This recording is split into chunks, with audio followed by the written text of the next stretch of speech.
Swayam Prabha. Digital India. Educated India.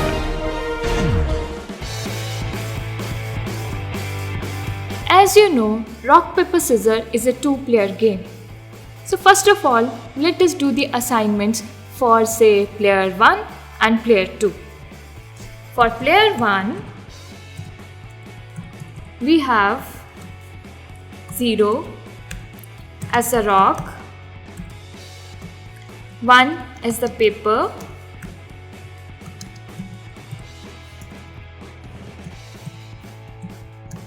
and 2 as the scissor. Similarly, for player 2, we can do the assignments. For player 2, we have 0 as the paper, 1 as the rock, and 2 say as the scissor.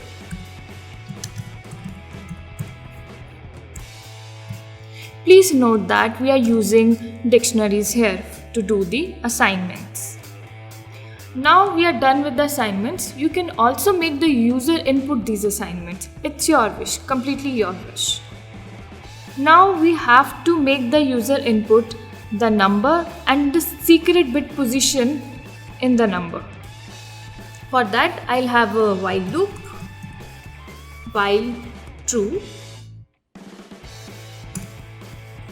First of all, let us make the user input num1, that is for player 1, the choice of player 1. Input, this is for player 1. Player 1, enter your choice.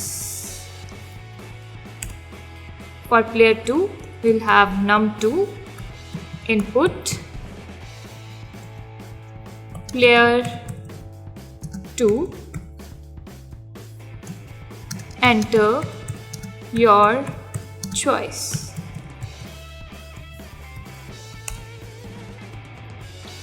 We also have to make the user input the secret bit position. For player 1, we have bit 1, int, input, player 1, enter the secret bit position. For player 2, we have bit 2, int, input, player 2, enter the secret bit position. Please observe that we are using int here. For num1 and num2, we used only input. The default input type in Python is string, but we want bit 1 and bit 2 to be integers, so we'll typecast it to int. Next, please see that this while loop will run till infinite times. We have to restrict this while loop. This while loop should run till the number of times that user wants. So we'll have one more parameter here, say ch, and we'll make the user input this parameter. We'll have ch input. We'll say, do you want to continue? Y is for yes, n is for no. If ch, here is n, then we'll break out of this while loop. Break. Now we are done with the assignments as well as input of the required parameters. So next step is to code the rules for rock, paper, scissors. I assume that you have watched all the videos and you know the rules of rock, paper, scissors. But still, for the record, let us revise the rules for rock, paper, scissors. In rock, paper, scissors, we have three entities. One is the rock, second one is the paper, and the third one is the scissor. We have rock, paper, scissors. Paper can cover the rock, but rock can crush the scissor. and scissor can cut the paper. Please observe that nothing is omnipotent here. Everything is equally powerful here. So let us try to code the rules for rock, paper, scissor. For rock, paper, scissor, we'll have a function rock, paper, scissor. We'll pass num1, num2, bit 1 and bit 2.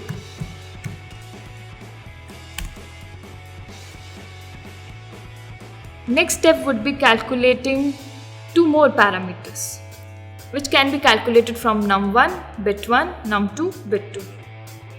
We'll calculate P1, this is for player 1. This is basically int num1, bit 1, mod 3. What is P1 here?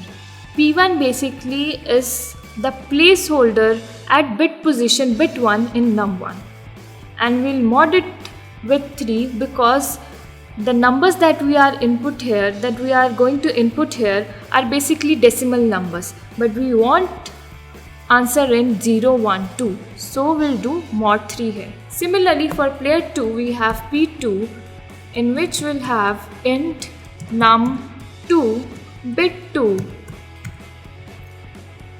mod 3.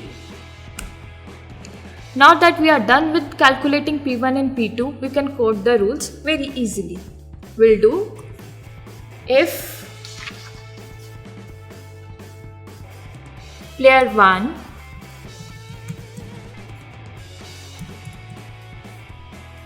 P1 is equal to player 2 P2, then this will be a drop. Print drop. Then the next rule, else if player 1 P1 is equal to rock and player 2 P2 is equal to say scissor. As you know, rock can crush the scissor. So player 2 wins here. Sorry, player 1 wins here. Player 1 wins.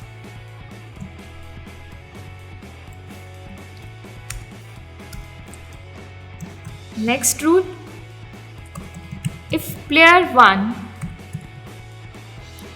P1 is equal to rock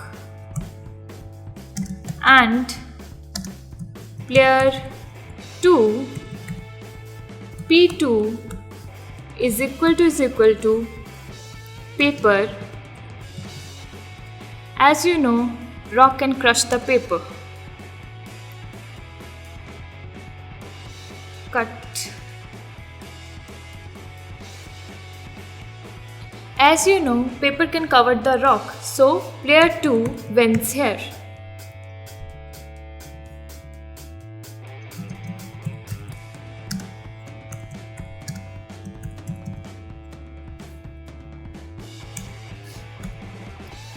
Next rule, player 1 P1 is equal to paper and player 2 P2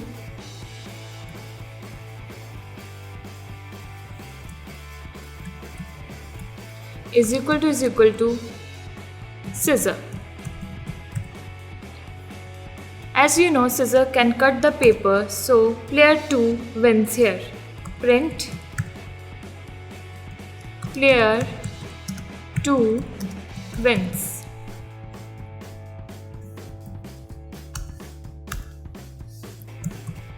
Else if player 1 P1 is equal to paper, and player 2 P2 is equal to rock. As you know, paper can cover the rock, so player 1 wins here. Print player 1 wins. Next rule, else if player 1 P1 is equal to scissor, and player 2 P2 is equal to rock. As you know, rock can crush the scissor, so player 2 wins here. Print player 2 wins.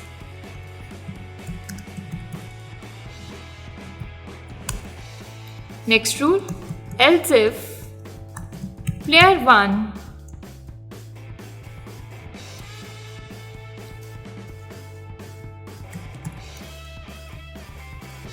P1 is equal to scissor, and player 2 P2 is equal to paper.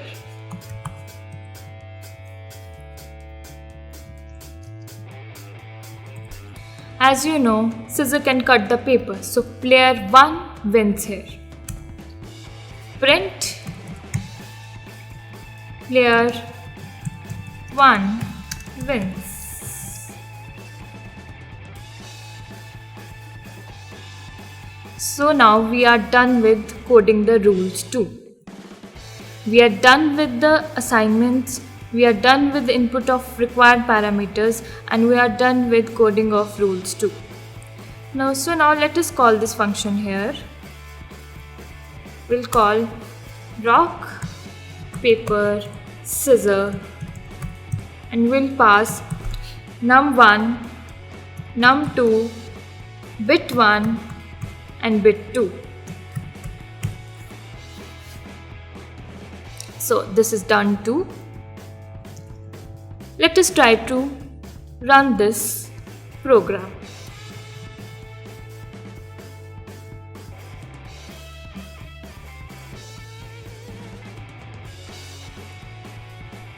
There is no end of literal here. Did. Let us try to run it again. So enter your choice. Choice is basically number here. I'll input a 3-digit number, 1, 2, 3. I'll input 3-digit number here too, 5, 6, 7 say. Secret bit position for player 1, 0. For player 2 it is 1. It is a draw. Please observe that here we are input number num1 and num2 are input in the form of a string. So the indexing will start from 0 and go till number of digits minus 1. I repeat, the indexing will start from 0 and will go till number of digits minus 1. Okay, so you'll have to input the secret bit position accordingly.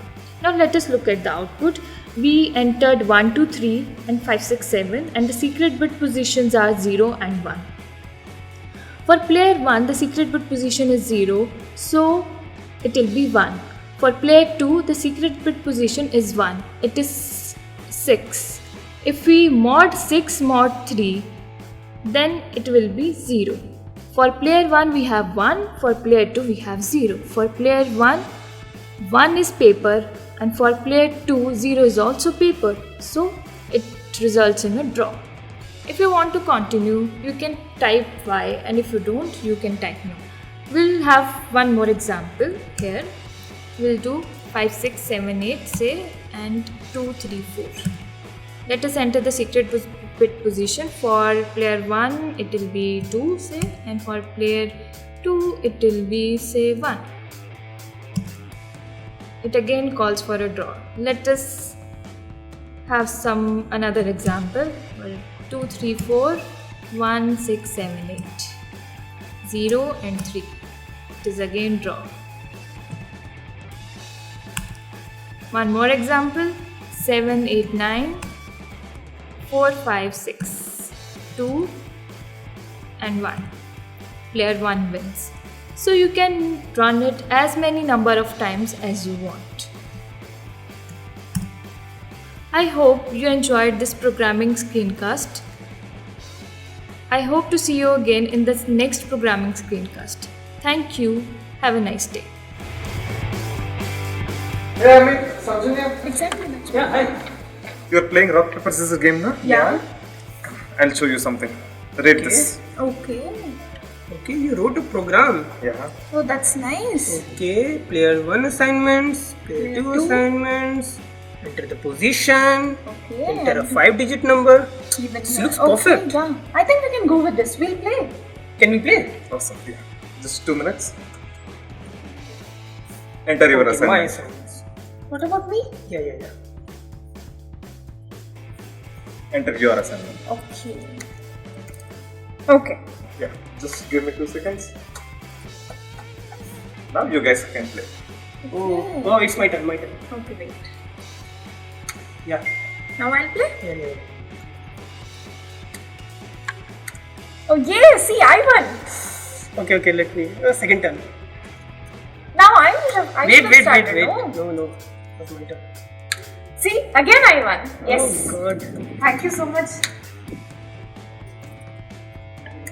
Draw. Oh.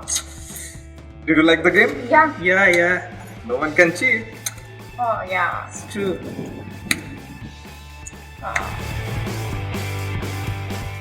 Hey Amit, let's play a game. What game? It's called 20 questions game. What? You have to keep a number in your mind between Okay. say 1 to 10,000 Okay. and I'll guess it right in less than 20 attempts. Less than 20 attempts. Yeah. I don't think it's possible. Oh, it is very easy. Okay, the rules goes like this. I'll ask whether the number is less than, equal to or greater than some number.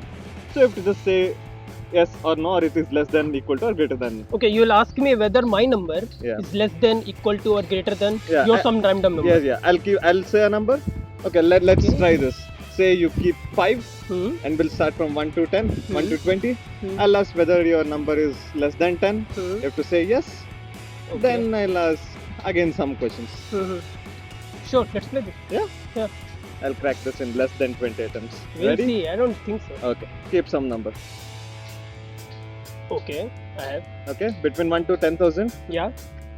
Is your number less than 5,000 or equal to 5,000 or greater than 5,000? Less than 5,000. Less than 5,000. Okay.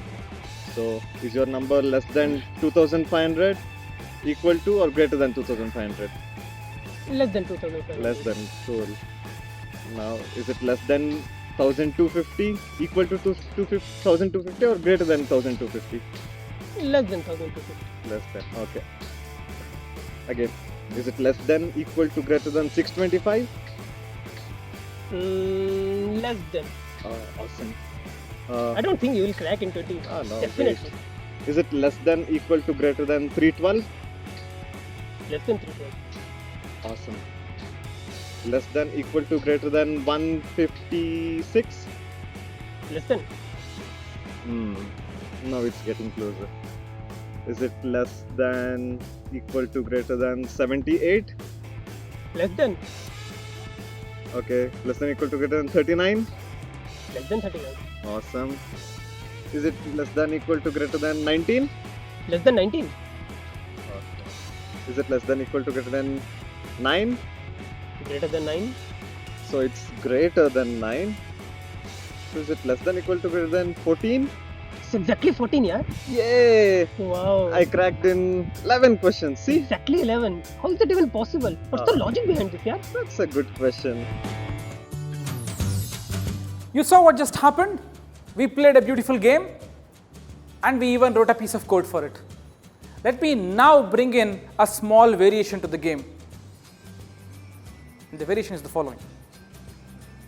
I will tell you that I have a number in my mind and that number is less than 1 lakh. Come on, guess the number. How different is this game from the previous game? So, assume you keep the number 600 in your mind. I know it is less than 1 lakh, right? How on earth will I guess that it's going to be 600? I should ask you this question. Is it greater than 500? Is it greater than 10,000? Is it greater than 20,000? And so on, right? Is there a smart way of doing this? Think about it. I'm going to tell you something which looks like it's very different from the game that I've been discussing. A number between 1 to 1 lakh. Guess what the number is? A variant of what we did just now, right? I'm going to give you an example which looks very different, but these two things are the same. Example is that of, how do you search for a word in English dictionary? Let's say you want to see the word proclaim, Proclaim, proclaim. How will you search for this in the dictionary? You will open the dictionary in the middle. Why middle? You do not know whether proclaim is in the first half of the dictionary or the second half of the dictionary. The moment you open the dictionary in the middle, you will get words starting from N, letter N.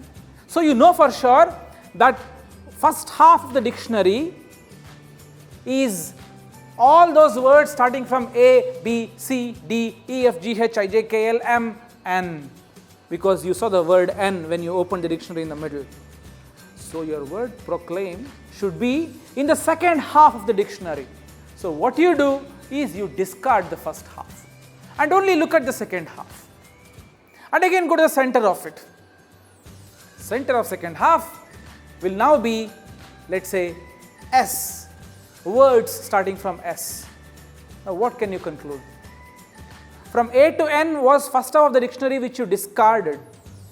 And now when you take the midpoint of the second half, you are seeing S, which means your word proclaim should be in the first half of this little cut down dictionary.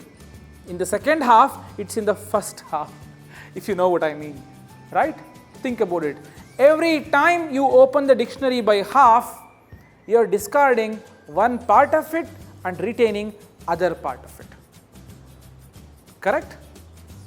And so on and so forth. You finally reach the word proclaim in no time, because your dictionary size is reducing by half. Correct? What has this to do with the problem that we were discussing? Keep a number in your mind from 1 to 1 lakh and I will guess what the number is. Can I use the way I search through a English dictionary, that same method here? Think about it. It is indeed possible. What you do is, okay, do you have a number in your mind? Is it less than 50,000 or greater than 50,000? You see what I'm doing? Like the dictionary, I'm trying to see, you see this line, is it on the left side of is it the first half of 1 to 1 lakh or is it in the second half? If your number is in the first half, you will say it is less than 50,000. If your number is in the second half, you will say it is greater than 50,000.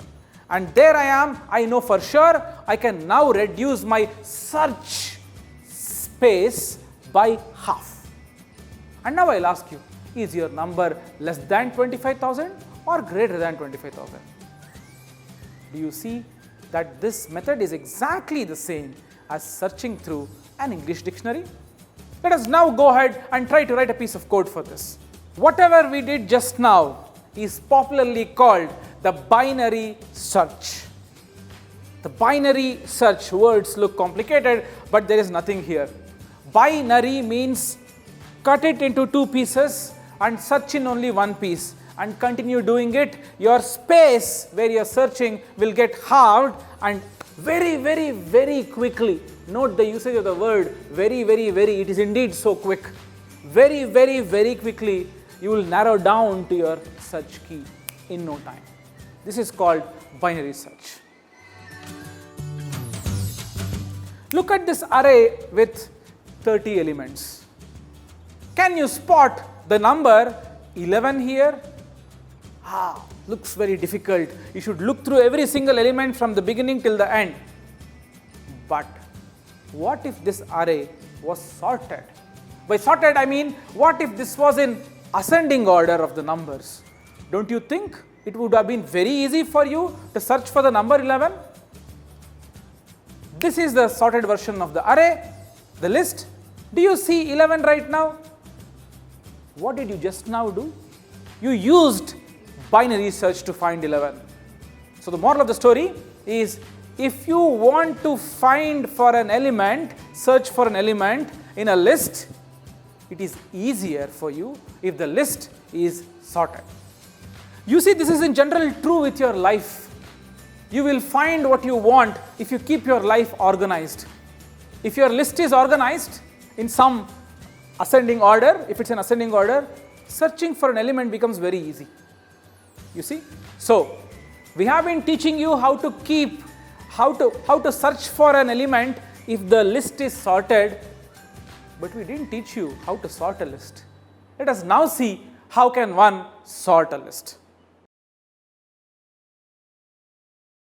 Hi guys, in last video we saw that how we can perform binary search on a list of numbers which are sorted.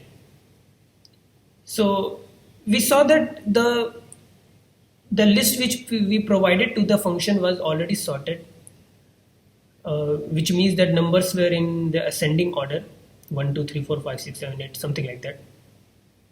But in real world, what happens that whatever the data you get is not sorted. It is actually some random numbers in some random orders, and whenever you have to perform such kind of search, let's say binary search, then you have to sort it. So sorting is a algorithm which has a lot of applications. So in this program we are going to perform a such sorting algorithm known as bubble sort.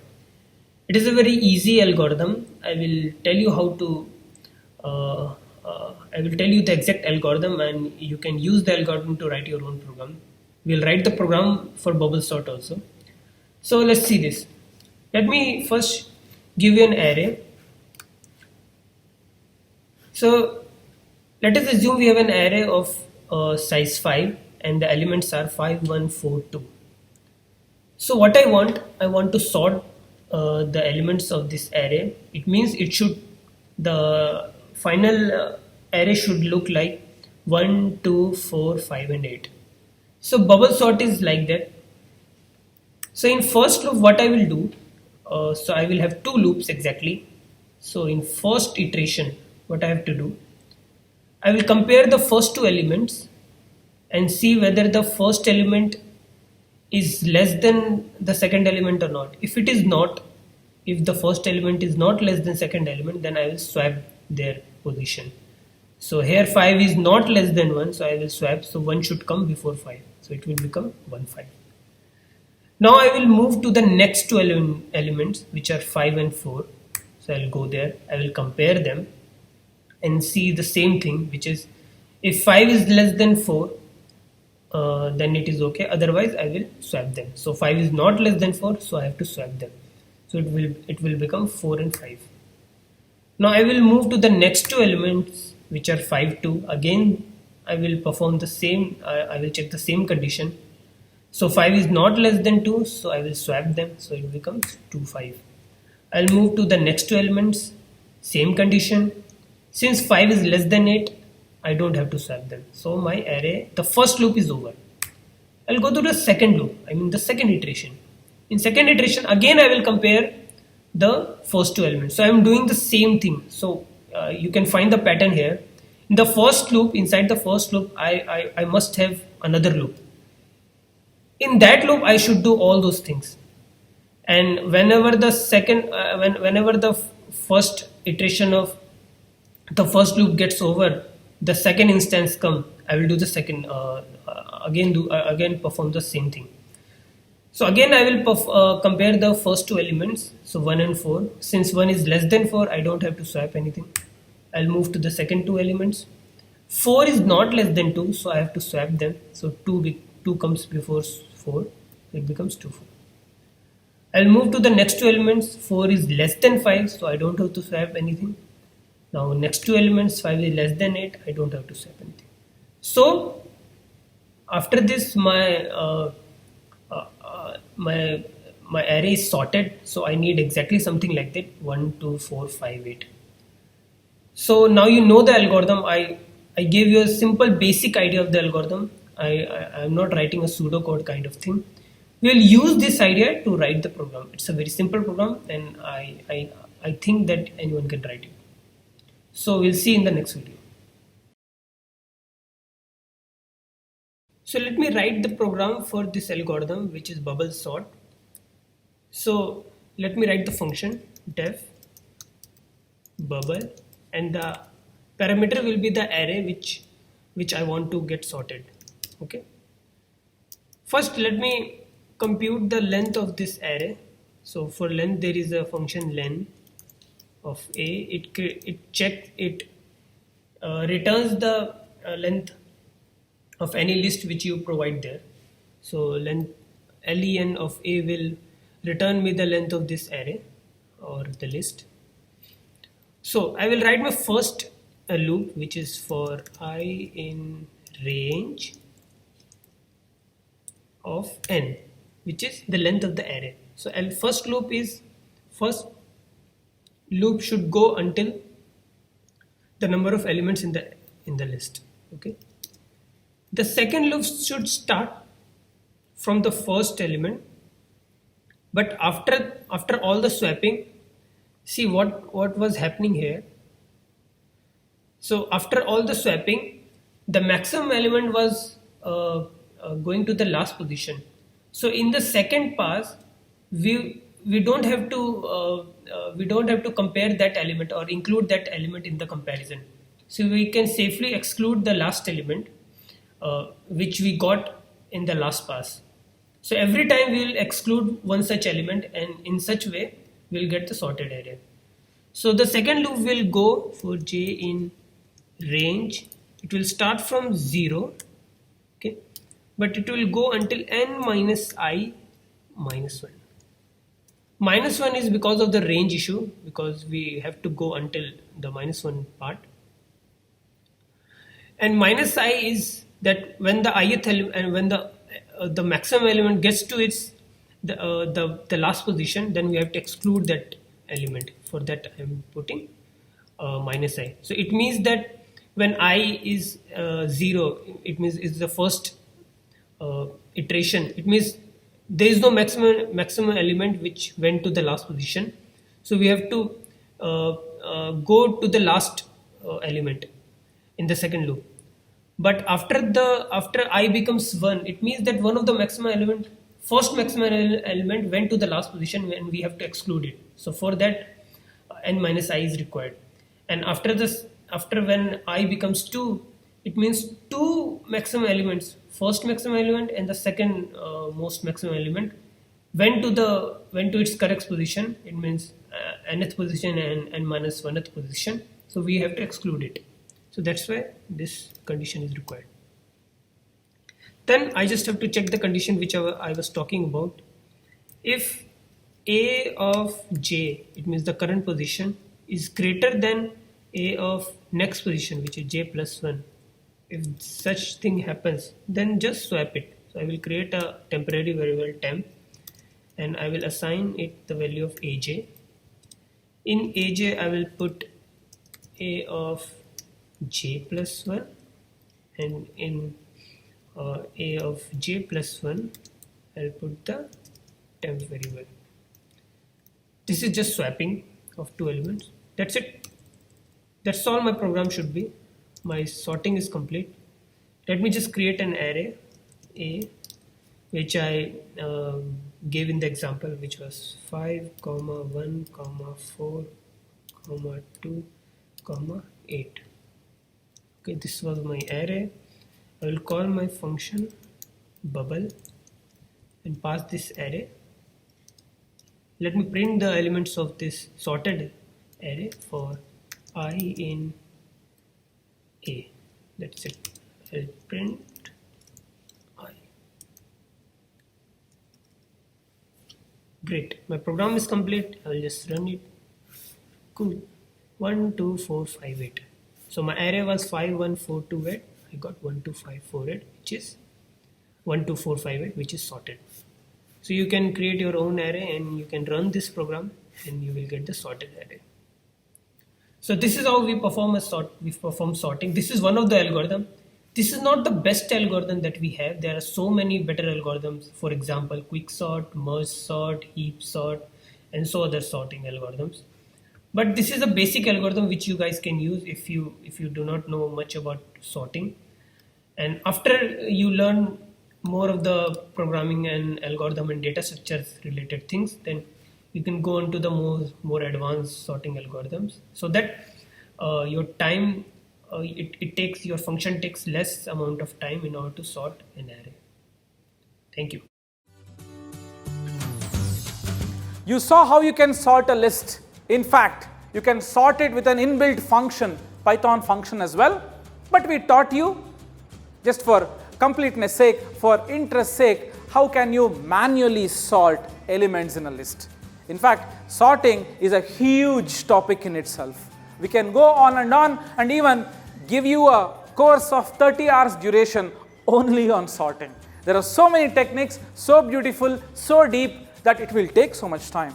But let us just limit our discussion to one type of sorting technique which we showed you just now.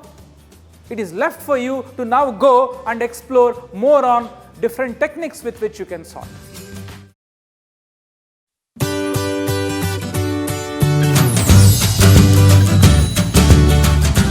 Hello everyone.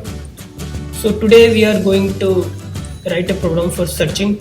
Actually, our main objective is to understand the binary searching. You saw the play how a person can easily get search a number in a list of numbers, sorted numbers, very easily in very less number of steps. We'll see why binary search works. But before that, we understand how to simply search a number in a list of given numbers. For that, we will use the linear search. It's a conventional simple search. We'll go through each values and try to find our element what we want to find in that list, and we'll see how many number of steps it takes, and then we'll switch to binary search. So I will start my spider. I will type spider in my terminal and wait for it.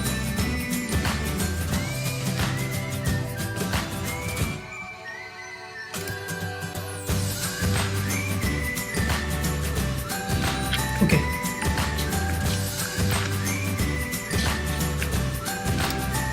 Okay, I'll write my program in a new file, untitled 0. I'll change the name. So what I want first I want a list of numbers. For this program, we will take the numbers in sorted order, in ascending order. The numbers will always be like this: 1, 2, 3, 4, 5, 6, something like that. I mean, it should always be sorted. I mean, the numbers will always be in ascending order. First, I will create a list of numbers. For that, I will write a row for I in range. Let's say I want numbers from 1 to 1000. 1001. In range, if I want a number from let's say 1 to n, then I have to give the argument as n plus 1, because it always prints up to a number less than the given number. I will write here. Let me save this as linear search.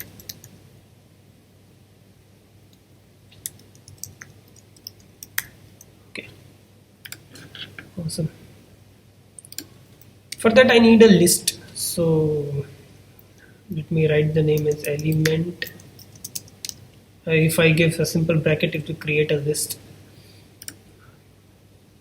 I will use this. So in order to add elements into a list, there is a function named append. I will just type element dot. See, it will show you all the functions which you can use with the list. That is the beauty with Spider. I will just click tab and it will give me the append value, and I will write here y. That's it. I've created the list. Okay, that's it. I can just run this to see my list. Okay, I run the program. I'll just type element and it will show me the numbers from 1 to 1000. You can see I have all the numbers from 1 to 1000. Awesome. So we recommend you to write all the programs in function. So let me create a function here which I can easily call def linear search, and I will give the range here, let's say n, so that n I can use here. Also I will give a number as a parameter x which I want to find. Now let's see this. I will give the indentation. Okay, awesome. This is done. I've created my list of numbers. Now what I want to search this element x in this list. For that I will write another loop for I in. See, now my list is complete. I have created the list. I can just iterate through the elements of this list, which is very easy. Just I have to write, since list is iteratable. What do I mean by iteratable? You can just Google it. You will understand what is iteratable. There are some elements in Python which are iteratable, and there are some which are not iteratable. If it is iteratable, you can go through it like a loop. So I will write for I in the list name, which is element. Okay. See, here element was created. I can go through it here also. I in element, and if I just print it, it will give me the elements. So I can iterate through the elements of element. Okay, for I in element. Okay, now I'm iterating over the values of element, and I will write it only one if condition. If I is equal to my number x which I want to find, and I will just print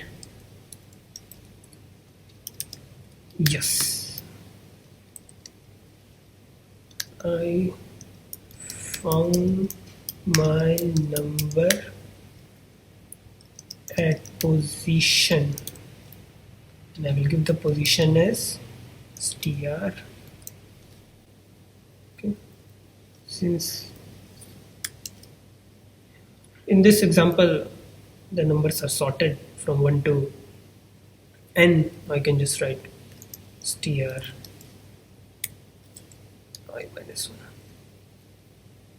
or like simply I can write stri. Okay, awesome.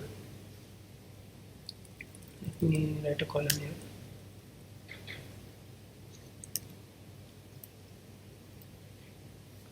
Okay, I have to also print that whether I found the number or not. If I didn't find any number, so for that I will use a flag value. Let's say flag is equal to 0. Okay, initially the value is 0. If I found this number, then I will put the flag value to 1.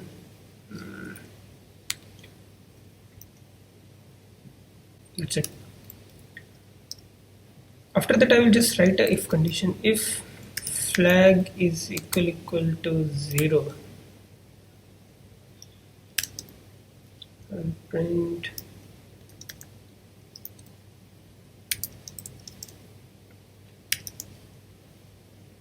number is not found. That's it. Cool. So my program is complete. Now let me just run this and let's see this. I will just call the function linear search. It is whenever I type this argument, it will show me that it needs two arguments, n and x. So n is my range, so here I will put 1001 and x what number. Let's say I want to search 50. Okay, just type and it will show me, yes, I found my number at position 50 because the number is sorted.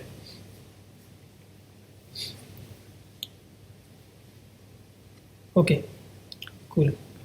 Now I want to know how many iteration it took for me to get to this number. So for that, what I will do, I will create a variable count here with 0 initial value, and whenever I am going through an element here, I will do count plus is equal to 1. I am increasing the value of count by 1, and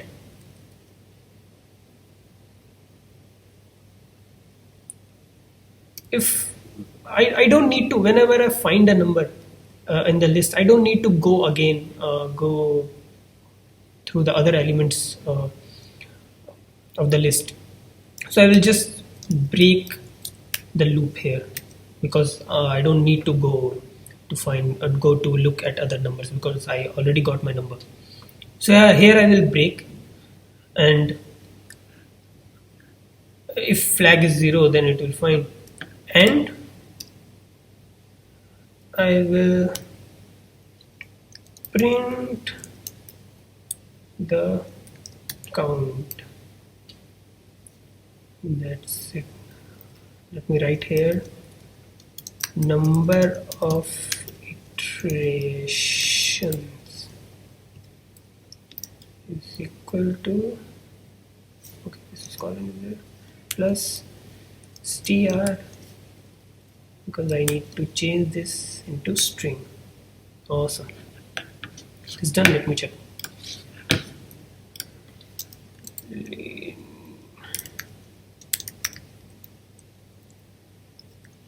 Linear search, it gave me 1001. The number is 57, let's say. Okay, now you can see, yes, I found my number at position 57. Number of iteration it is taking is 57, because before 57 I have to check all the numbers 1, 2, 3, 4, 5, 6, 7, 8, 9 up to this whole things. Then I will go to the 57.